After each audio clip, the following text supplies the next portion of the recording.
खबर राजधानी पटना से है, जहां 23 सितंबर को राजद कार्यालय में नेता प्रतिपक्ष तेजस्वी यादव ने प्रेस कॉन्फ्रेंस का आयोजन किया। इस दौरान उन्होंने मुख्यमंत्री नीतीश कुमार को चैलेंज करते हुए कहा कि ऐसे 50 पंचायत का नाम बताइए जहां यह योजना सही से चल रही हो।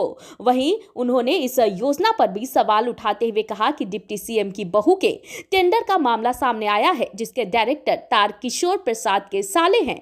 वहीं उन्होंने आगे कहा कि पीएचईडी के अनुसार काम उसी को मिलता है जो कंपनी पहले से इस तरह का काम का टेंडर लिया हो, लेकिन इस कंपनी के पास कोई अनुभव भी नहीं है।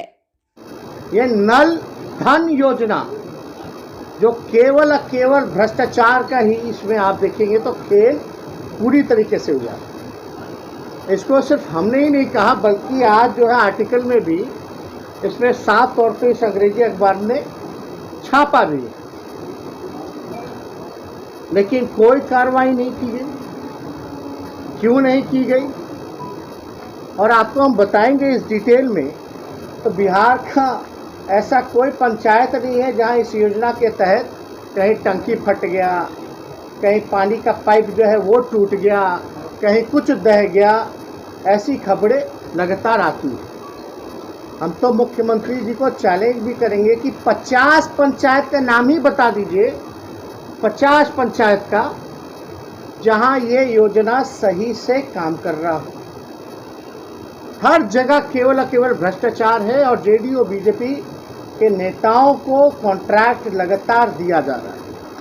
अब डिप्टी सीएम पे आरोप लग रहे हैं कि उनकी जो बहू है, उनके जो साले हैं, उनके कंपनी को जो है कॉन्ट्रैक्ट मिला।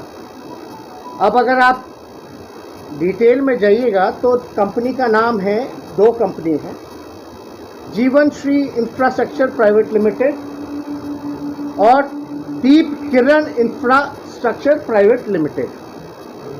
कंपनी के डायरेक्टर उप मुख्यमंत्री के साले और दामाद हैं, और इन दोनों कंपनी में लगभग जो है 53 करोड़ के आसपास जो है इनको ठेका दिया गया।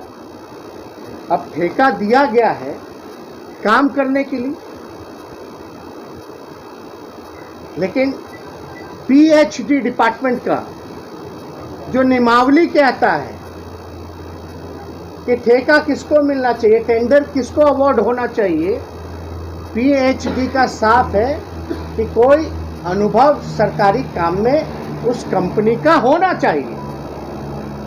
लेकिन अगर आप अनुभव की बात करेंगे तो इस कंपनी को इससे पहले कोई सरकारी काम का अनुभव रहा ही नहीं। ये तो साफ तौर पे उल्लंघन है, और साफ तौर पे ये दिखता है कि ये कॉन्ट्रैक्ट जो है मैनेज किया गया है। मैनेज कैसे हुआ, क्यों हुआ, किसने किया, कौन संरक्षण दे रहा है, ये विषय तो सरकार के लोगों को एक्सप्लेन करना चाहिए।